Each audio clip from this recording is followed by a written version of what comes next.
Sada ćemo videti i čuti Žamilu Kolonomos, rođenu Sadikario, koja je imala vrlo bogat i plodan život.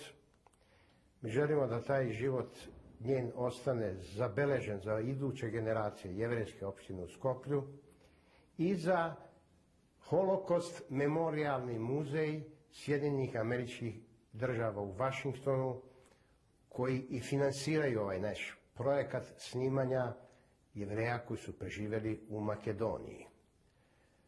Ja koji vodim taj intervju, moje ime je Jaša Almuli, po profesiji ja sam novinar, inače bivši potpredsjednik Saveza jevrejskih opština Jugoslavije.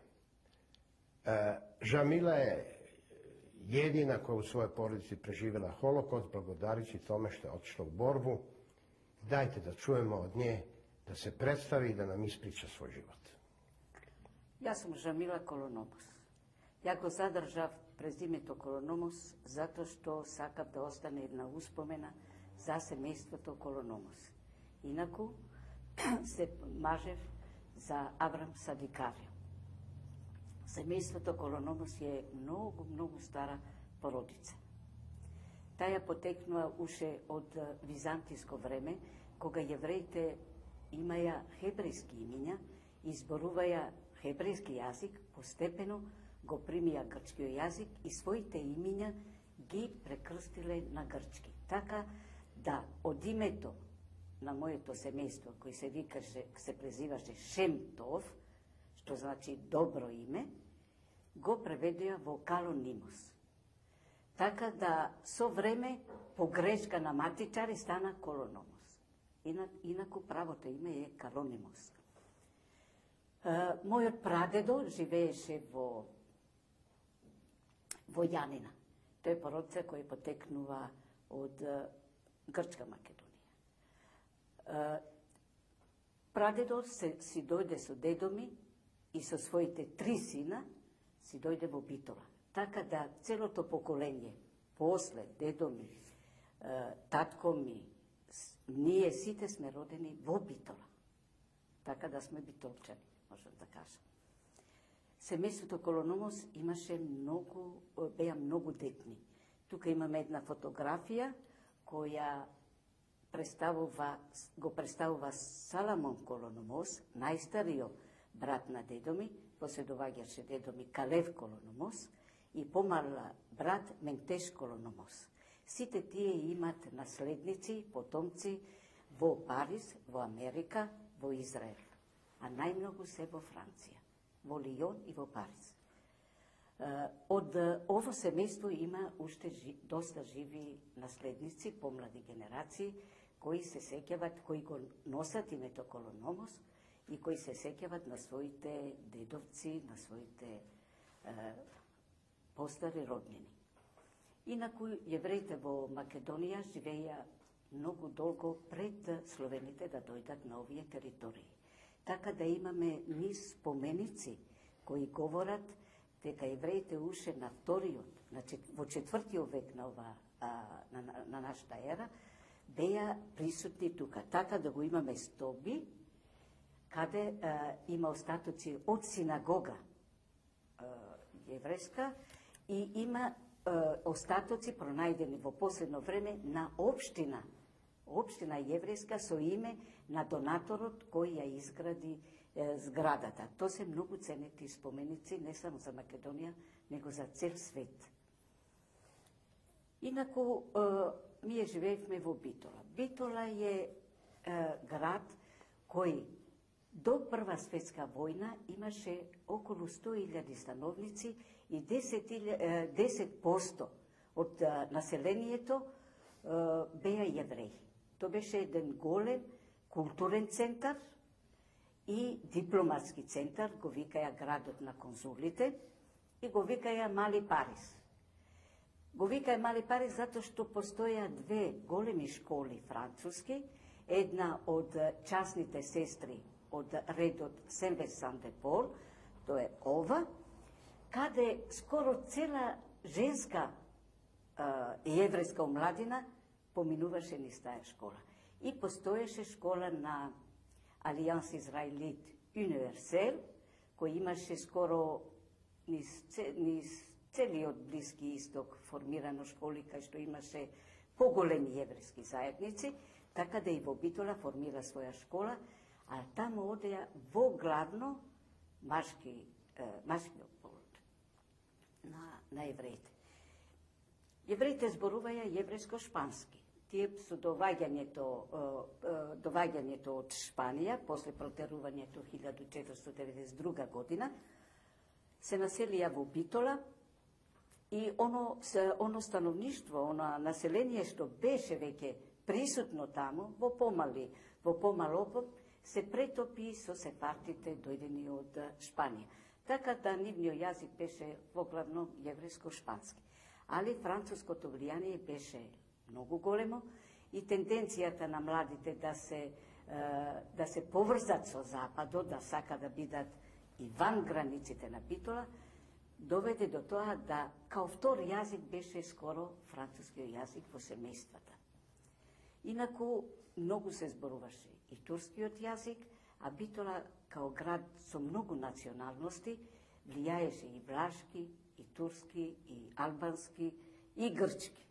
Така да, ако одите во Битолска чаршија пред рато, тогаш ќе видите едно шаренило на јазици, на гласови, на зборови, на мешање на јазиците, што даваше посебен колорит и убавина на тој град. Да се види како тие луѓе заеднички, без обзира на вера и националност, многу убаво живеевме сите заедно. Во Битола имаше две школи, јеврејски, со околу 300 деца. Сите тие јеврејски школи беа на ранг на основно училиште. Така да сите деца после мораја да одат во српски школи, да си го дооформат образованието, а некои одеа во француски школи, кои со завршувањето на француска школа, која беше под патронат на Гренобл и од каде професори директно доваѓа да ги спроведат завршните испити, ги признаваја као 6 разреда на гимназија. Така да дополнително, ние бевме сите принудени дополнително да си завршиме ванредно 7 и 8 клас гимназија и после да одиме на студии кои како сака. Колко јевреја, добро, пред Првог светског рата било е 10.000 јевреја у Битолју. Да. А пред Другог светског рата колко ќе било? Пред Другиот светска војна имаше околу 3200 и 300 становници. Морам да напомнам да пред самиот првите денови на војна, кога беше Белград бомбардиран, голем број на јевреи кои беа на работа во Белград или Загреб се спуштија во Битола, си дојдеа во својот роден крај. Мислејки, имајќи илузија дека еве бугарската окупација ќе биде поблага и ќе може да се спасат. Еве, тоа беше разлог што се нешто зголеми бројот на ово. Морам да кажам да Прва светска војна беше катастрофална за Битола, не само за евреите, него и за македонците. Затоа што со Букурештскиот споразум Македонија беше поделена на 3 дела: Пирински, Егејски и Вардарски. Битола стана пограничен град. Се изгуби врската со Солун, а Солун ни беше главен покретач на економски, културен живот на евреите. Солун, познато е во историја, беше јеврејски крај. Го викаја Јерусалим, втор Јерусалим. И со тој споразум се прекина врските со Солун или се одржаваја многу малку врски, штом станува граница, то се знае и економски, и политички, во секој смисел ослабна моќта на Битола. Има големо иселување, не само на евреи, и на македонци. Али евреите се масовно иселуваја, цели породици, во Франција, во Чиле, во Северна Америка и во Израел, во Палестина тогаш. Кај што одеја битолски евреи, имаја традиција да формират своји синагоги. Така во Њу Јорк имаме Илкалдилус Манастрлис, во Чиле имаме Илкалдилус Манастрлис, каде оде формираја свој храм. Зашто го формираја, не знам. Меѓутоа, Традицијата е уште од кога отидоја во Шпанија, зашто кога дојдоја во Битола, одма формираја Илкал d'Арагон, јевреите кои дојдеа од Арагон си формираја свој храм, и Илкал de los Portugueses, то беше португалските јевреи. Португалскиот храм беше запален за време Прва светска војна и Битола економски немаше средства да го обнови тој храм, а храм Арагон беше еден од најубавите во Балкан. Не беше многу голем, али беше многу убаво декориран. Балконите тука може да се види еден дел, многу мало, али то беше изузетно убав храм. И то беше во центар на градот. Меѓутоа, за време на окупација, бугарите го оплячкаја и го претворија во кланица на свињи, на преработка на месо, и то беше скоро уништено. Така јас кога го видов после ратот, навистина беше катастрофа и после тоа беше порушен. Така да не остане ни трага од тој храм. Иначе имаше 6 синагоги во Битола, Илкал ди Саламон Леви, Илкал ди Ладанга и така дај. Добијаја имиња по донаторите кои го градеше храмот, така. То примитиви во Толедо ги имат синагогите по имиња на донатори кои го градеа храм. Инаку во Битола пред рато имаше еден богат културен живот. Иако заедницата беше една од најсиромашните во Југославија, таа сепак беше многу активна и многу добро организирана. 1930 година формирани се и први ционистички издруженија, Хашемер Хацаир, Техелет Лаван, Макаби и други организации, и скоро можам да речам, да не речам 100%, али 90% до младина беше опфатена во овие организации. Ја бев во Хашемер Хацаир цело време, организирана до крајот. Можете да опишете кака е то била организација? Во таа организација бевме поделени по возраста, Нета Мидбар, Богрим, Софим и така натака. Према големина се формираја групи, имавме раководителна група и еднаш неделно се собиравме на разни предавања, приредби, одевме на летувања. Во Македонија се беше организирано во Преспа, во Асамат, едно многу убаво мошавот, ги викавме една мошава, кај што дојдеа деца од цела Југославија. Покрај Преспатското езеро се мина со една многу богата програма. И тука во Кенот го викавме просториите кај што се собиравме, то беше Ласкулика, се викаше, то беше мала школа. Во Битола и ден денес постои зградата, иако е малку руинирана. Тука држеше предавања за социјализмот и за ционизмот Леон Камхи. Тој беше многу познат јевреин во Македонија. И баш затоа што беше многу сакан и многу познат, бугарите штом дојдоа, го зетоа, го ставија во интернација во Бугарија и се погрижија да веднаш, кога ги собра јевреите во Монополо, да сите видени јевреи кои беа во интернација во Бугарија, ги собра и ги донесоја во Монополо, така да и тие настрадаја во Треблинка.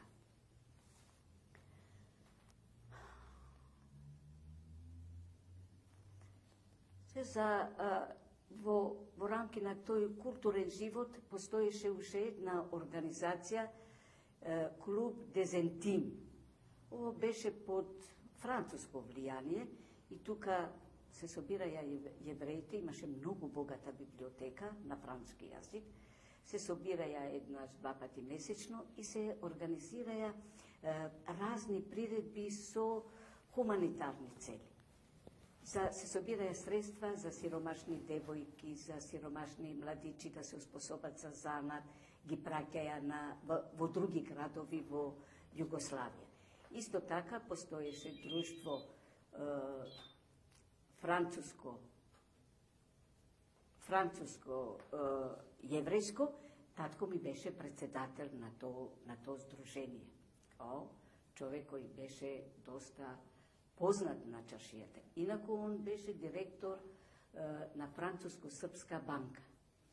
Така да, чаршијата прилично го ценеше, многу го ценеше, беше многу поштен, многу вреден и се сеќавам кога од Франција дојдоја му доделија едно посебно одликување. Šta je bilo s vašim ocem? Imate li fotografiju oca? Ово е татко ми, мајка ми тука со комшивката, брат ми, Менахем, Калев. Тука сме сите деца со комшивчињата како мали. Овде сум јас, ова е сестра ми, со мажот се беше 41 година омажила и сите тие се настрадали. Тука сме Ko je сите od njih сестри. ostao živ? Jesu svi Niko. stradali u Сите Treblinci? настрадали. Сите у Treblinci. Otac? Татко ми со браќата и сестрите, а мајка ми умре еден месец пред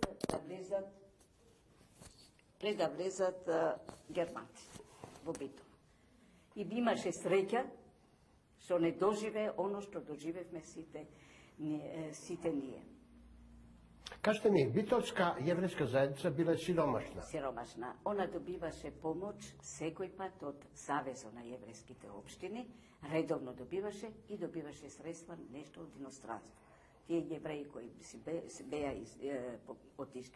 Исто така постоеше многу активна женска организација, ВИЦО, председателка беше Жули Батино, та беше сестра на чувениот борец Рафаел Батино, кој загина 42 година, беше стрељан. Иначе беше во затвор во Сремска Митровица заедно со Моша Пјаде и сите оние револуционери кои беа таму. Она имаше организирано 1936 година една голема акција за помош на шпанските борци. Тогаш и првпат ние се запознавме со борба во Шпанија, која се водеше. Инаку ВИЦО организираше многу изложби, приредби и помагаше на девојчињата кои требаше да се мажат. Беше обичај да се дај мираж, чеис и таа организација се грижеше за тоа. Инаку постоја сите организации кои во сите јеврејски општини постојат.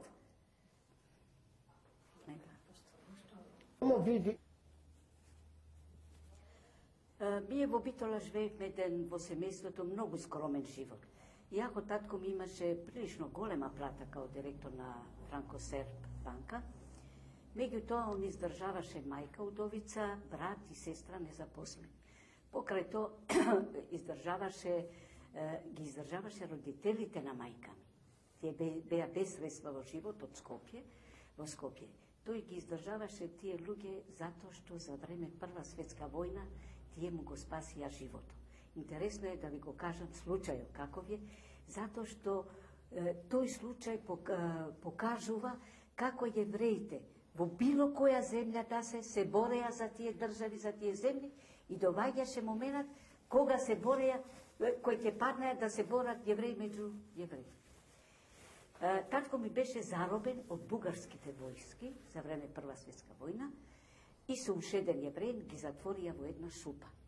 Беа осумничени за некоја активност и беа осудени на смрт. И тие секој ден очекуваја кога ќе ги стрелят. Така навечер, мислеа идниот ден, тоа ќе се случи, почнаа да ја кажуваат Шемах Израел, Шема Израел Адонај, тоа е молитва вечерна, и во тој момент стражаро кој ги чуваше, им се придружи, им рече, вузотор со Джидиос, вие сте јевреи? Си, вика тоа, да, ние сме јевреи. Чекајте, рече, од Сабајле сега треба да ве стрелят. Он отиде, чекајте малку, станите, отиде, зеде 2 шинела и 2 капи, ги облече овие во бугарски шинели и како да ги спроведува некаде, излезе од војниот круг, кај што беше војската, ги изваде надвор и тој ја фрли пушката и им вика, бегајте сега.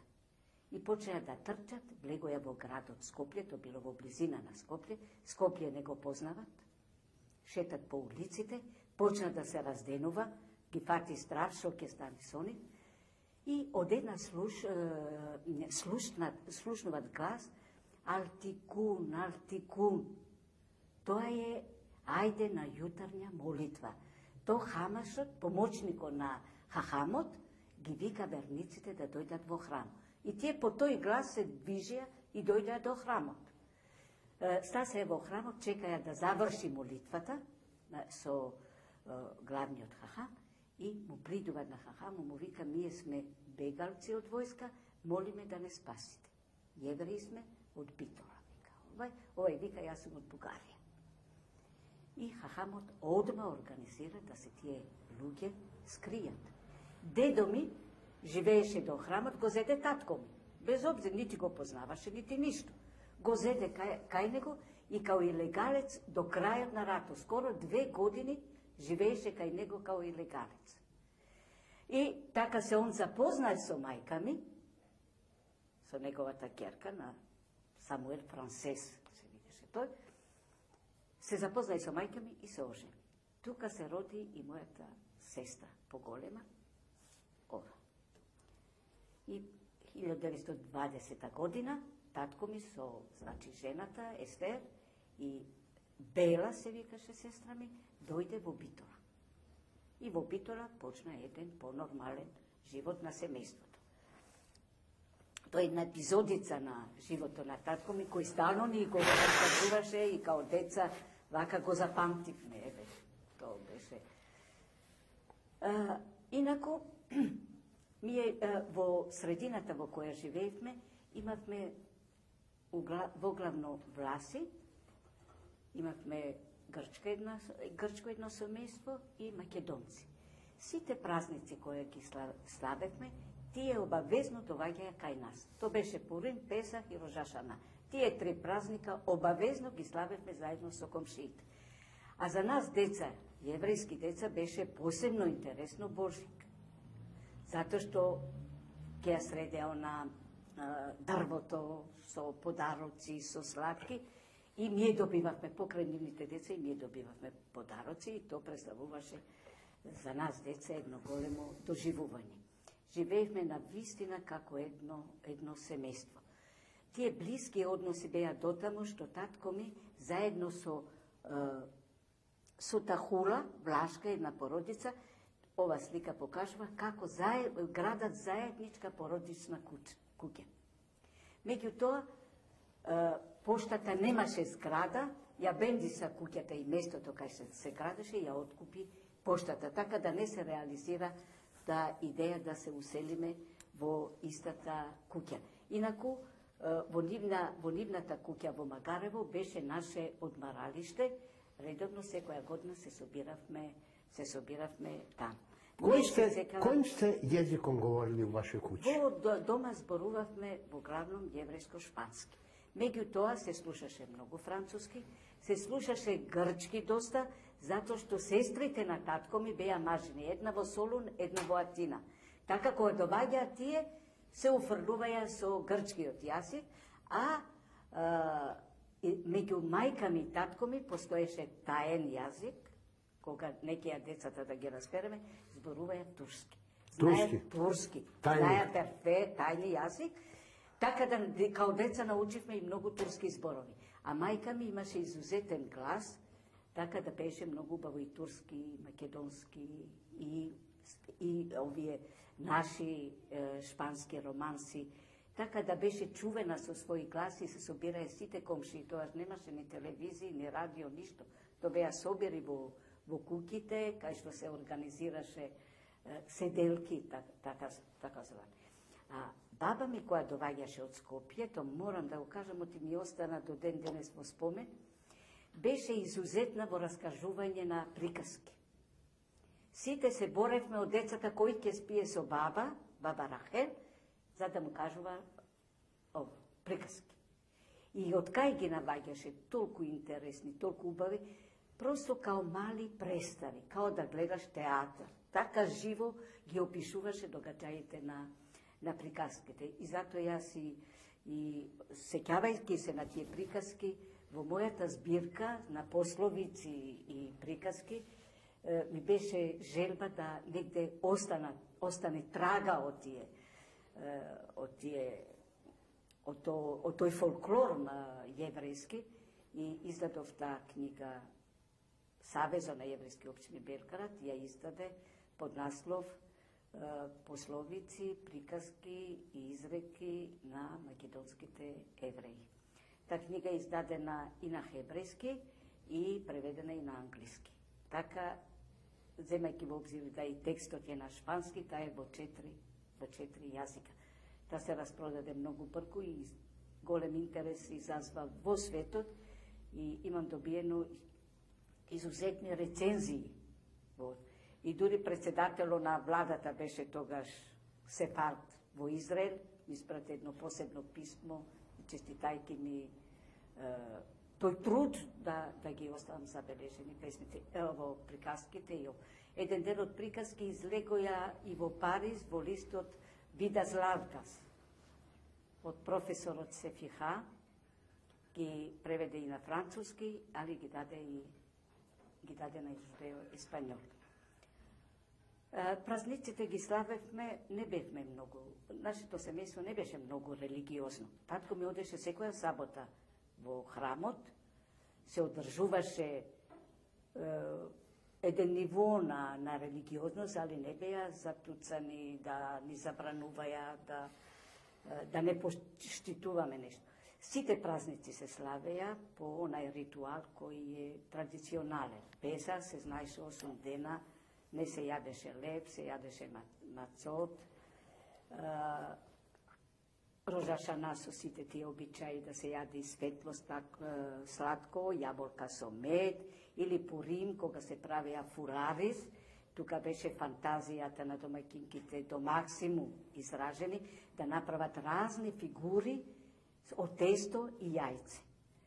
То беше голема радост за децата, затоа што и се разминуваја тие фуларис меѓу роднините, меѓу познатите, и тогаш доваѓаат децата од комшилукот, и муслимани, и рисјани, све, и на сите им дававме по еден фулар. Фулар се викаше тој колач. То беше навистина нешто многу убаво. Посебно суко, имавме убав двор голем, и татко ми секој пат правеше една голема сука. Тој е као колиба, една колиба од зеленило, со лисја, со све, со масичка натре, и тука се собиравме деца повеќе да причаме и да се играме, колку да јадиме грозје се јадеше и некои специјалитети. Да нагласам дека во Битола, не знам зашто беше традиција, али секоја јеврејска куќа имаше фурна. Немаше јеврејска куќа која нема фурна. Или во рамките натре во куќата, во подрумот, или ван во дворот. Ми имавме во дворот. Затоа што евреите долго време, секој петок месеја за цела недела леб, и покрај тоа петок се готвеше и за сабота и за недела, и тие јадења све се правеја во фурна, се печеја јајца, се печеја лешници, семки, тикви, разни сладкиши. И верувајте, до ден денес ја не сум успеала ни еден од тие рецепти што напамет ги знам од мајка ми, али нема ни едно таков вкус, како што беа онај вкус. Кога ние сабота навечер се собиравме сите, и татко ми кога ќе ја речеше молитвата, и кога ги јадевме тие јадења. Никој пат тој вкус не ми се повтори. Можда заради атмосферата која владееше. То беше обавезно, никој не смееше да изостане, да не биде шабат во куќата и да се заеднички, на убаво наместена маса, со свеќи, со покривен леб, со свилена покривка, и да се одржи онај ритуал за сабота. Па толку доволно е. Се умори. Ја мислим да е доста за овај дел. Не знам више шта да причам. Е то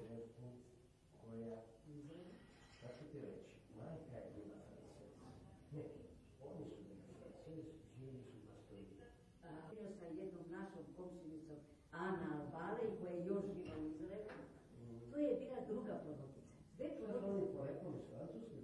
Не знам зашто е тако. Тоа е европски. Но ала турка para mí, abuelo, dizia, ele descia lá. Sada idemo u ratni period. Ratni, kaj se si? Da vidim da li je ovde. Da, rekla sam, a evo dobro neki.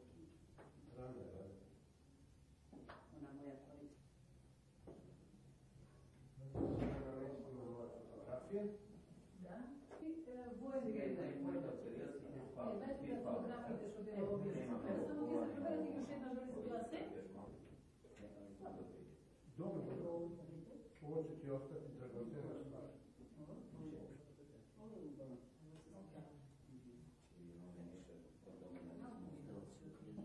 Ja da ih nastavimo, pošto sam mnogo malku, da ih napravim ovako vertikalno. Ko je ova vodovastavna ili vodovastavna?